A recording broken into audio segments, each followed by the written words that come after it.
Of course, in the mid 80s, almost like a decade or so after Vietnam, it came a lot of these movies of returning back to Vietnam and kind of having some kind of closure from what transpired there. Yeah. And this is one of them, definitely. Yeah, there was a lot at that time period of people being kind of lost, especially our armed forces who returned home were lost, and they were kind of looking for that place in society that they would have. And you saw that percolate throughout all of these films for the next, 10 years, and yeah, we're seeing another one. Okay, so we're going to talk about one that's kind of very much like Rambo, but not necessarily Rambo, but inspired by Rambo, not entirely inspired by Rambo, actually inspired by The Graduate. What the hell's going on? Let's talk about Chuck Norris in Missing in Action. I need to go get some Tylenol first.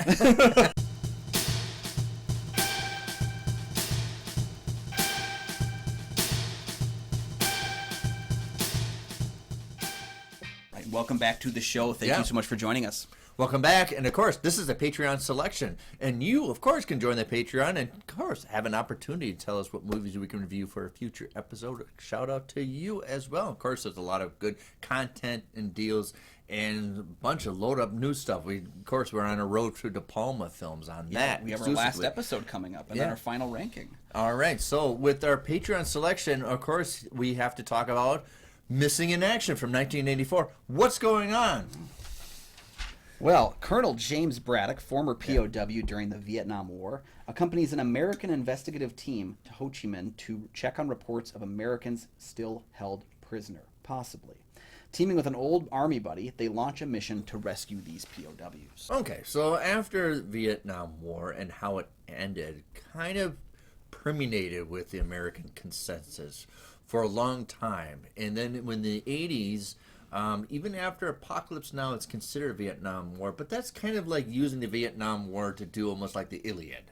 Yeah. It's through the lens of something else. Yes. Yeah. You have these kind of very much these fantasy films of somebody going back and fixing after Vietnam War. Of course, we would have eventually like The Deer Hunter, which is current events of during Vietnam War, but I'm talking about these films that after the Vietnam War, returning with heroic, idyllic people coming to rescue more people that we thought are still there or still missing in action. So you have these in the mid-80s, this light of this, I would call them these fantasies, kind of fulfill the psychological fulfillment of we can do it. Yeah.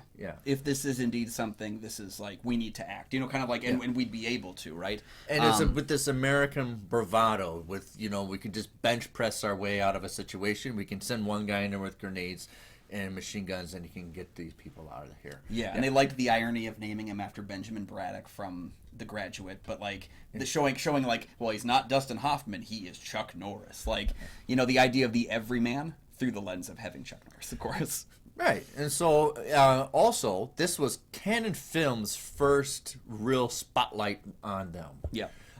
Prior to Cannon Films, were kind of making almost like commercials. They weren't really finding their niche until they find what they're looking for. This is very much a staple of a Cannon film. Oh, yeah. There's a great documentary called Electric Boogaloo, which is about Cannon Films from this time period, and it's fascinating to watch the rise and fall of this company. Yeah. This is an even more interesting kind of spot within the Cannon lexicon, though, because Missing in Action is actually based on characters created by other people. And what I mean by that is the idea for this came out of a rejected treatment for Rambo 2, written by James Cameron. But not only that, this film's, in the title card, says based on characters created by so-and-so. And they're actually referring to the writers of the sequel, because the sequel to this film is actually a prequel. And they were going to release them chronologically. But then they saw the two finished products, and they realized Joseph Zito's film, this one, was better. And so they released this film first and had a prequel come out later. But the thing is, this is actually based on the creation of those prequel characters. I think you got it. And thanks for clarifying. Yeah. Thanks for bringing it up before me. Then you explained it better. It's very confusing. Yeah. So at the time, I think in '84, I was in first grade, and we already are familiar with like Rambo and those very much the Vietnam movies. But you incorporate somebody. This is kind of Chuck Norris's coming out parade. I mean, we did Enter the Dragon, but this is Chuck Norris at his best. And the funny thing is, a lot of people, and I like the review, like, did he even speak? We forget. He actually has lines in this movie. Oh, yeah. He says them while taking off his shirt and revealing his wonderful sweater vest. Yeah. The hair, right, yeah. Right. But in the beginning of the movie, I forgot, is all this flashback. It's Yeah. almost like what's the other movie talked about? Dead Presidents. It's like a flashback. And I have not seen Missing in Action 2, so I'm not sure if that footage is from. If I remember prequel or right, not. I'm going off of memory. I think Lee Marvin is Mission Action 2. Oh, okay. Yeah. Yeah, but I'm curious to see, like, is this footage that was shot for the first film or footage that was shot for the second film?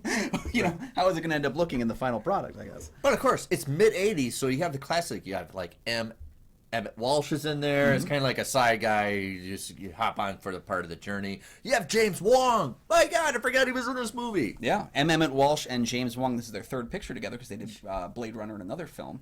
And I think, you could say that's neat and everything, but I want to call out James Hong and David Tress, who plays the senator that goes on the trip, because they actually are in the same episode of Seinfeld. They are in the Chinese restaurant episode of Seinfeld. Shut up. So a lot of people that would carry on working with each other before and after this film. Yeah. Primarily shot in the Philippines because that's kind of U.S. territory, or not right at the time, but you can't do this movie go back in Vietnam to make a movie. That's hilarious. about this topic, especially. But critics panned it, but it was a big success in the theater. And because of the American census, that we want to see some kind of heroic, iconic American person going back after her and kind of resolve some issues that still permeate. And you have a lot of heroic films coming from the mid-'80s until Oliver Stone comes out with Platoon, his semi-biographical movie. Kind of grounded us a little bit about it. But you have these very fanfare, very almost lexicon of a superhero kind of a character going back to Vietnam. Yeah, and Chuck Norris himself, he had some issues with how Rambo portrayed the American and U.S. government. And that's one of the things he kind of took to this film, was that he wanted this film to be a very pro-patriotic, pro-American look at things. Yes. Is that this American is going to rescue the people. Whereas Rambo has always danced between that I'm a damaged character because of what I did, but I still believe in what I do, and it's hurting me the entire Almost time. like a freelance vigilante. You can hire me to do a job, but I'm never going to be part of your... Yeah, he's closer in style. Rambo's closer in style to like a Captain America, where like he's been a part of the U.S. government, but he still sees all of its flaws inherently there. Chuck Norris had a big problem with the helicopter in Rambo 2 leaving and not picking up Rambo and the POWs, and he said that no good respecting American helicopter pilot would turn away, and he had a big issue with that kind of a choice, and so he kind of went at this one with a very pro-U.S. look, which can contribute during that time period to a high box office. Yeah, and I do enjoy the action when I was a kid, but now I enjoy most the non-action now because it's actually shot pretty well. The car chase and everything. Yeah. It's very dangerous. Well, you have Joseph Zito directing the film, who directed The Prowler, which was a really... We enjoyed The Prowler quite a bit. Yeah, didn't he do a Friday 13th? He did Friday the 13th, the final chapter, which is, I think, the second best Friday, but it's definitely one of the best looking Fridays, and it's the one that epitomizes how that franchise would look for the rest of the series. Right. And that is, of course, down to, and I think he used the same cinematographer, Joao Fernandez, who also shot Children of the Corn. He did that fourth Friday the 13th with him as well. Gotta be a good double feature to put Chapter 4, Friday the 13th, and this movie together, because they almost came out at the same time. Yep, yeah. So I think Zito was a good choice. I don't remember the name of the director who did the second film, but I don't know the director's name. Like, I didn't recognize it when I saw it. But it's so a Canon film. I think you see it like, that's what I like about Canon films. You could just put it in the VCR and you're like, that's Canon films. Canon was kind of like the precursor to like a Blumhouse or an A24, where their studio had a style. Yeah. Almost more than the directors that they brought in. Can we blow stuff up? Yeah, we got a movie. Yeah, exactly. Someone's just filling a gas tank like, Tom, you need this? Yeah? Okay. Yeah. But it also features stunt work from Jean-Claude Van Damme. I tried to pause to see it. I couldn't see it. So he's very good, very sneaky. He must be coaching also. Yeah. It could have been coaching as well. But it's a staple. If you want to know the kind of the overall, going back to it, the overall, the feeling, the psychology of how we felt about Vietnam, this was why this movie was a success. Yeah. And why it's not for the critics, but it's for the fans to kind of enjoy and at least get this fantasy of we can go back there and we can solve it again. Yep, and I think it was a great marketed film because it is the movie in those trailers. Like, you watch the trailer for this movie, this is the movie you're getting. It's pretty blunt, They're straight not on. lying to you about it. It's a nice movie to market because you're not going to get sold a bill of goods that's not worth it. I do think this is kind of like RoboCop without the edge. Like, where, it doesn't have that kind of tongue-in-cheek smirk to it about how it views RoboCop's society. very permeates and marinates in satire. Yeah. This is very straightforward. We're action and we're taking it serious. Yeah, but they both have similar kinds of musical scores. They both have similar shot quality. You're right, They both have similar editing and choices. And yet, in some ways, Paul Verhoeven's film is kind of putting the mirror back on society, and this film is almost celebrating it. And I think you can have a place for both. It's not. This isn't exactly like my style in the way that Rambo is. Like I enjoy 80% of the Rambo movies. 80% of it. Yeah, I mean that fourth one is just a piece of garbage. I'm sorry, folks. I get it. Right. But this is definitely one where it's like, I see why people like it. I'd dig it enough. I'd watch the prequel sequels. It would always consider, like, if we couldn't find Rambo, let's find Missing in Action. Yeah. That kind of a thing. Yeah, I think nowadays we'd make the joke that this was like Rambo on Wish. But at the same time, I think it has some inherent value to it as well.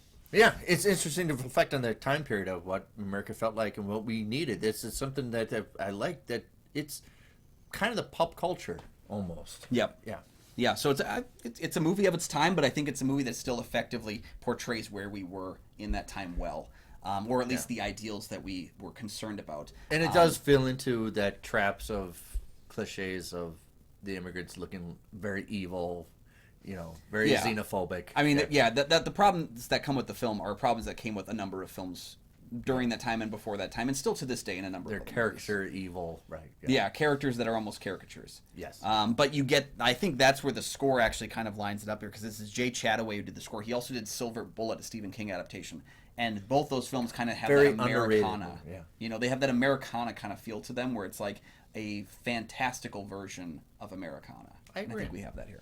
So, hopefully, an opportunity to see Missing Action. I think it's available on HBO Max. Yep, that's where I watched it. Mm-hmm. Yeah, and keep the conversation going. Put a comment down below. Hit the like and subscribe button. Yeah, and if you want more information on that documentary, I think you can purchase it separately, but the one I always knew, it was in the Canon Films box set that you can usually find at a Walmart this time of year. You better, or Chuck will give you a roundhouse kick to the head. That's true. We can't have that. So, thank you so much for joining us for another episode of Kyle and Nick on Film. As Nick mentioned before, please check out the Patreon link down below in the description, and then you can tell us what to watch next. If that's Missing in Action 2, if that's our least favorite movie of all time or a favorite movie of all time, you can let us know what we're going to cover. It was great.